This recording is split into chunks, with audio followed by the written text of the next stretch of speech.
ever been there? You glance at the clock, thinking, "Oh, I've got plenty of time." You tell yourself, "I'll start that thing tomorrow." Or maybe you're doom scrolling and think, "Okay, just one more video. Then I'll get to work." We all do it, right? We act like time is this infinite thing we can just dip into whenever we want. But what if that one simple thought, "I'll do it later," is actually the sneakiest thief in the world? It doesn't take your money or your stuff. It steals your future, one quiet second at a time. And the crazy part is, you don't even notice it's gone until it's way too late. This story is about that thief, and about a kid who almost lost everything to it. So, this is the story of a young guy named Steve. Steve wasn't just some random kid.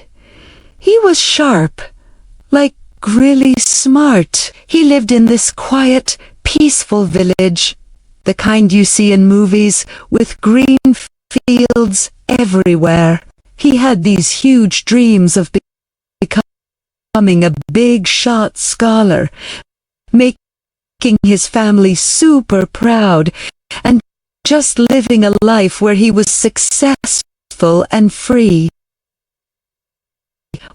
Whenever his teacher would explain something complicated, Steve was the first kid in class to get it. Everyone, including Steve, thought he was gonna do big things. But Steve had this one huge problem. An enemy that was living right inside his own head. Its name was laziness. And its favorite line, "You can do it tomorrow." Every single morning, his alarms would go off a fresh start, a new day full of chances, and every single morning, Steve would hit the snooze button. "Just 5 more minutes," he'd mumble. But we all know that lie, right? Those 5 minutes would stretch into 30, and 30 would turn into an hour. Next thing he knew, his day was already half gone, and he was behind before he even started. His textbooks would be sitting on his desk, just waiting, but his phone would be calling his name way louder. He'd think, just one more video, but that would send him down a YouTube rabbit hole for hours. He was watching everyone else's highlight reels while his own life was on pause. Whenever homework felt like too much effort, a game or a movie was the easy way out. He kept telling himself he was just taking a break. But here's the thing about time, it doesn't send you a text when it's leaving, it just slips away. Days disappeared.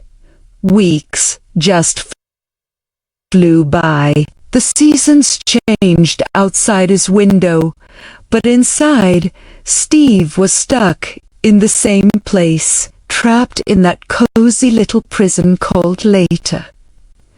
He saw his friends making moves. One was learning a new skill. Another was helping his family start a small business. They'd talk all excited about their future plans.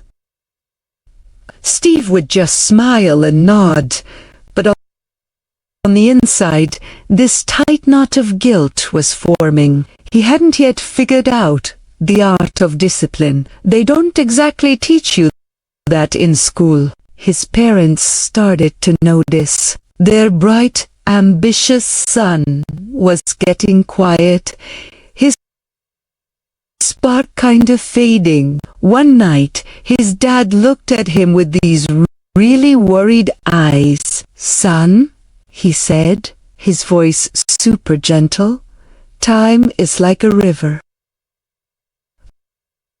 It only flows one way. You can't stop it. If you don't swim with it, it'll just sweep you away, and you'll end up somewhere you never wanted to be. His mom put her hand on his and said softly, "We believe in you, Steve, but just believing in yourself isn't enough. You have to do something. Otherwise, it's just a nice thought." Steve nodded. He felt so ashamed. But that night, instead of getting to work, he escaped back into his phone, promising himself that tomorrow would be the day he'd change. Then one afternoon, this old man, a traveler, came to the village. People said he was incredibly wise, like he'd lived 100 lives in one. The villagers all gathered around to hear his stories. Steve just watched from the back, but he felt this weird pull, like he needed to talk to this guy. After everyone left, Steve walked up to him, super nervous. "Sir," he started, his voice all shaky, "I feel stuck. It feels like everyone else is moving forward, and I just keep putting things off. I really want to change, but I just don't know how."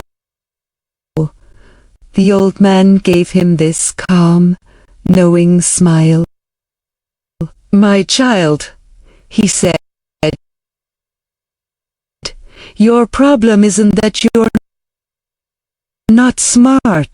Your problem is that you don't have respect. Respect for the most valuable thing you will ever own, your time."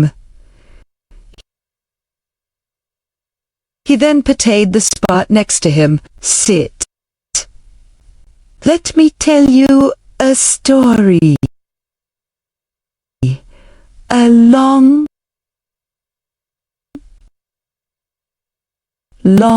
time ago, there was a good and fair king. One day, he ran into an old friend from his school days. Back then, they both had these huge dreams. But now, the king was successful, and his friend's life was a mess, broken by years of bad choices and wasted time. The friend complained non-stop. "Life's not fair. Everyone's out to get me. I never catch a break." The king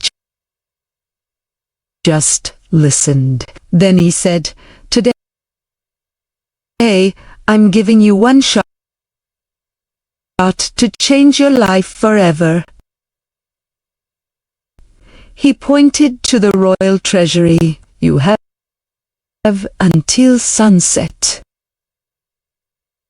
Go in there and take as much gold as you can carry." The friend's eyes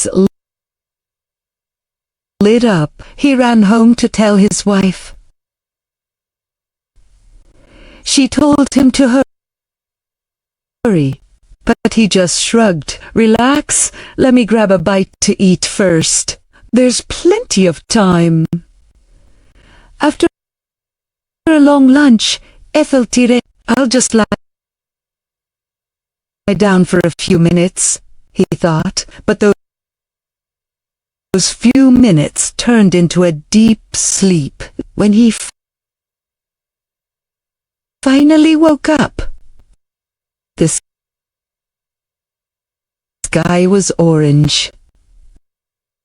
The sun was going down. He rushed out the door, but the heat made him feel tired. Okay, just a quick rest under this tree, he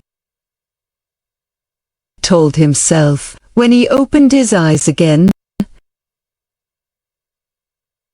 it was dark. He